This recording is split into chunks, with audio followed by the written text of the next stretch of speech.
Welcome to Nonprofit Stories, inspiring tales from Silicon Valley. We will explore the transformative work of nonprofit organizations and leaders who are changing our community by tackling some of the most pressing issues facing Silicon Valley. So without further ado, let's dive into this exciting conversation.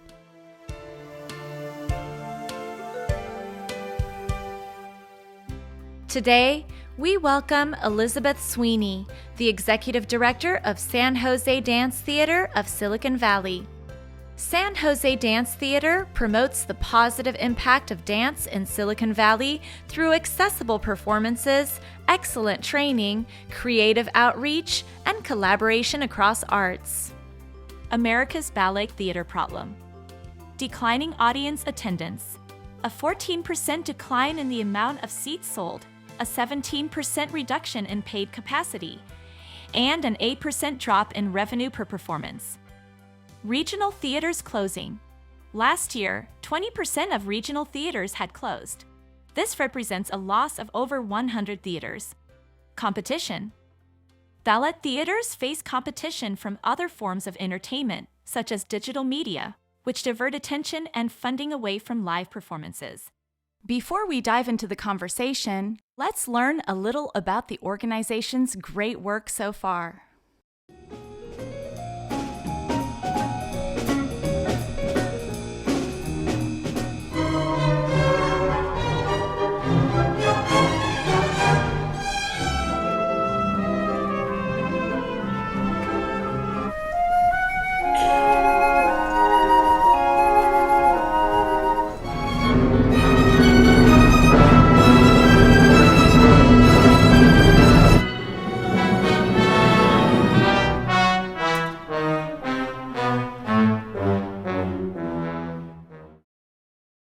Elizabeth, thank you so much for your time to appear on our podcast.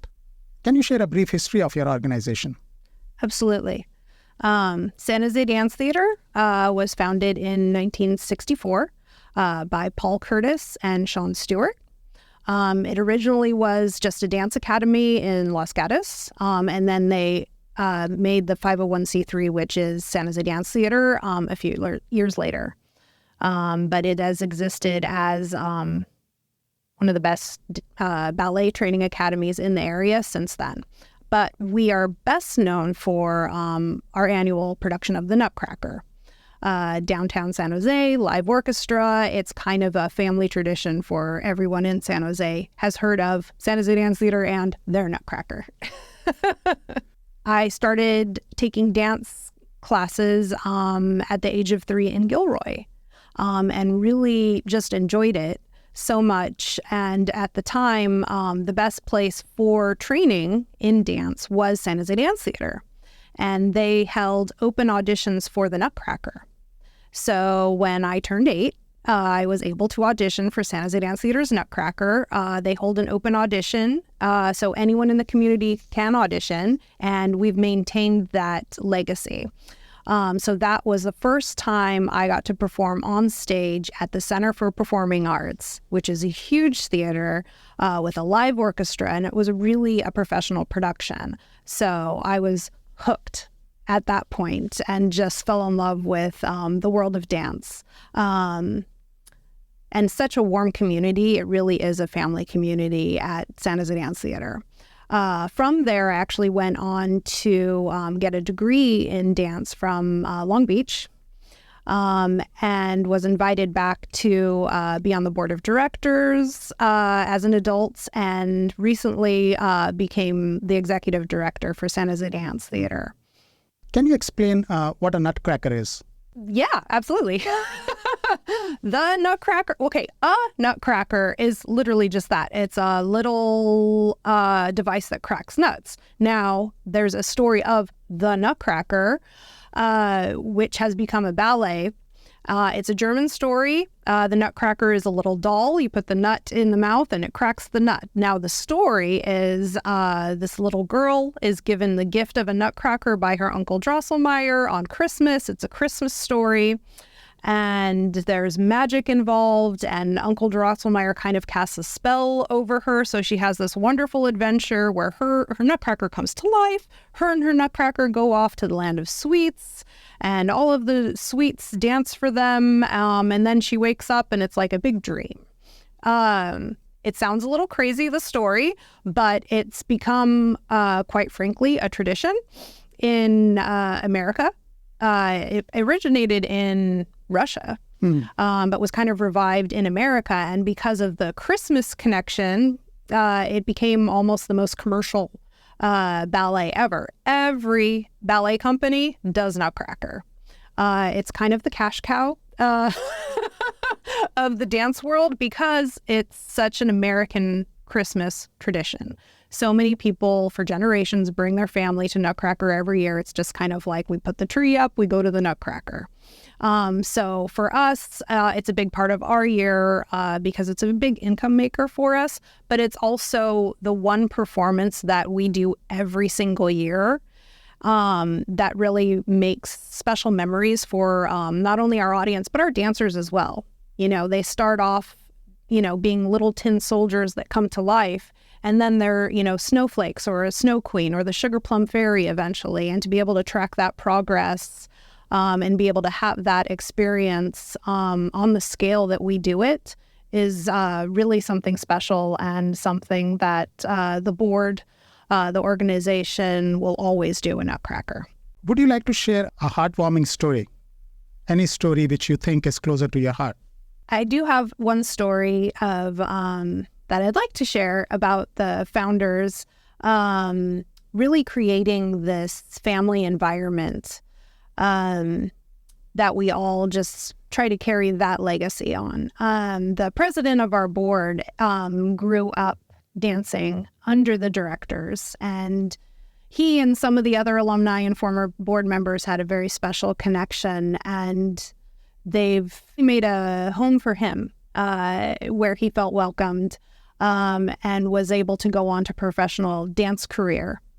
And that legacy and that family has really kind of carried down through generations. I'm not the same age as him. The dancers of today are not the same age as me, but we all unite under this shared love of ballet and the arts. And that really is their lasting legacy, is what they've built, is this family that remains dedicated to the vision that they had for these large-scale productions and bringing art to the public. I do have a funny story from one of our student shows that I think maybe the public could connect with.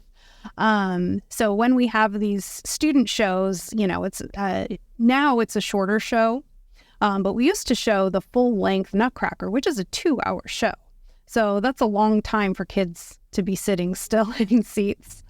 And at the end of the Nutcracker, they have the grand pas de deux, right? So if you've never seen a ballet, in a classical ballet, there's the portion where the principal dancers, they do a duet, right? They dance together and then they exit. And then he dances and then he's done. He does his little solo and then she comes out and does her little solo and then they come out together and they dance again. And that's the whole grand pas de deux.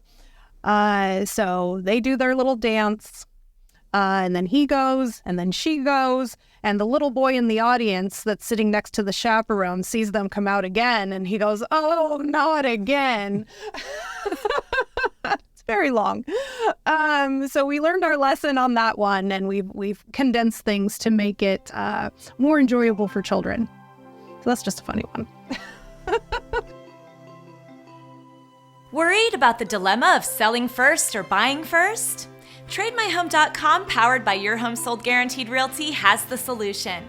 With our guaranteed 24-hour cash offers, you won't risk owning 2 homes or being homeless. You can buy first and sell later. Are you upgrading or downgrading in the next 3 to 6 months? Text PAIR to 408-740-7400 for a free and no-obligation professional equity appraisal report. Exclusively for Nonprofit Stories podcast viewers. For more information, visit TradeMyHome.com or call 408-740-7400. Remember, at TradeMyHome.com, Your home is sold guaranteed or we'll buy it. What are some of the challenges which you guys face? Well, the number one challenge is always financial. It costs a lot of money to put on the productions that we put on, to rent the space that we have. We have a glorious space with 4 studios, but rent in San Jose comes at a cost. And then there's, the general operating costs. So that's probably our biggest challenge. So we have grants that we apply for, and over COVID, we were actually very lucky to receive some funding from the state and I believe federal. Don't quote me on that.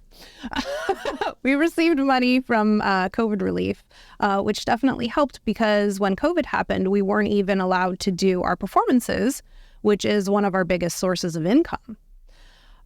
We actually did a COVID Nutcracker where we filmed. It was actually a lot of fun because we shot different scenes on location, created a beautiful Nutcracker all on video that people could stream with masks and everything. So we still wanted to make the magic of the Nutcracker happen for our dancers. It's so important to us as, the board and directors.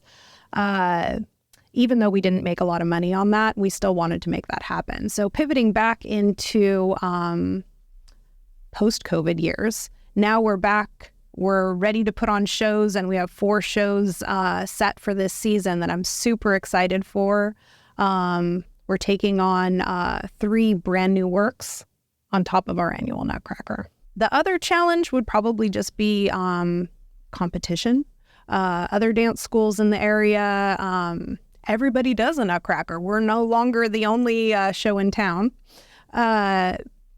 And competition from life in general and other activities. When a child is young, they have big ideas of dance, and then as they get older, school becomes more challenging.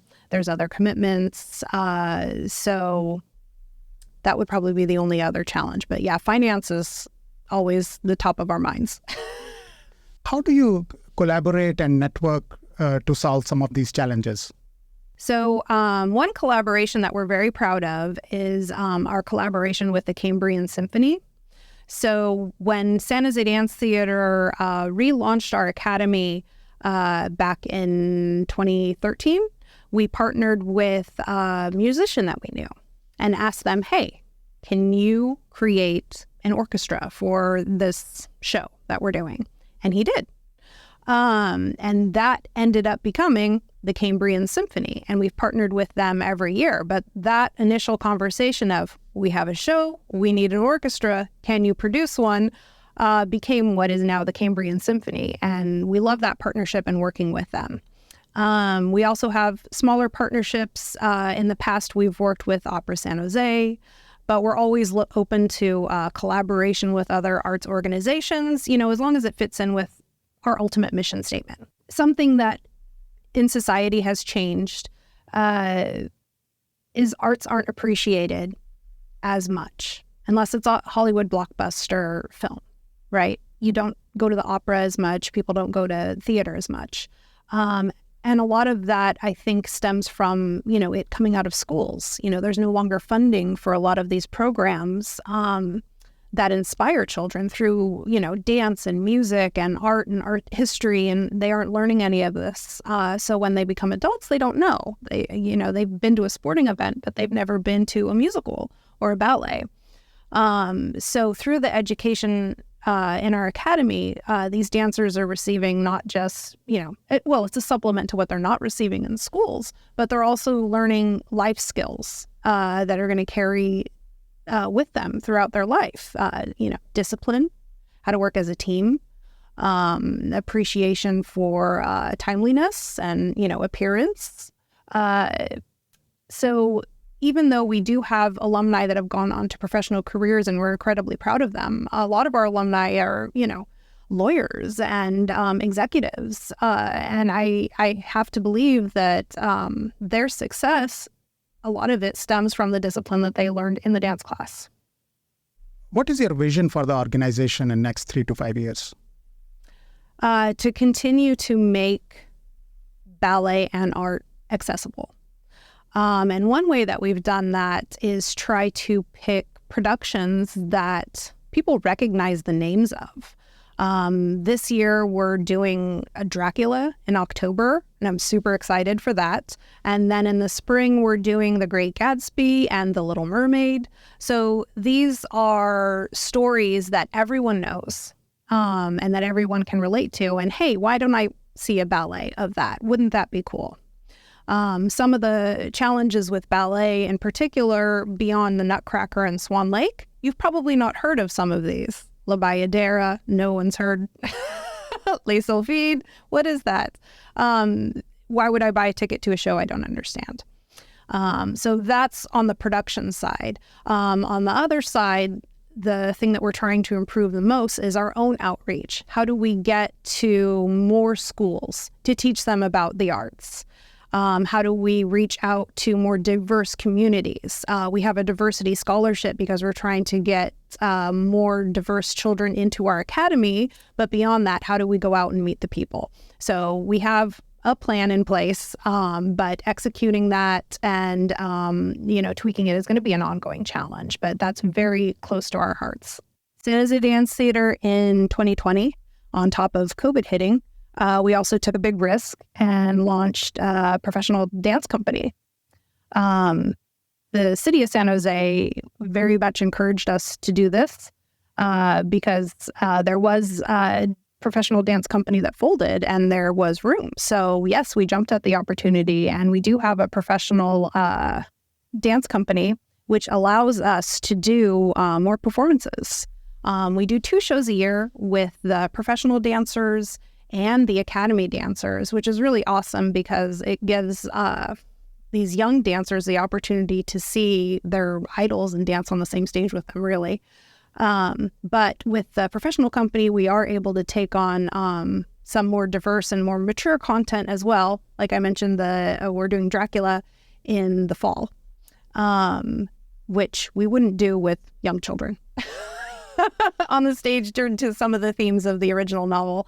But that is, the hope is that with a professional company, it will only grow our academy, grow the scale of our productions, and our season tickets that we just launched. We really just want to make San Jose Dance Theatre what it was back in the 70s when there was no other competition,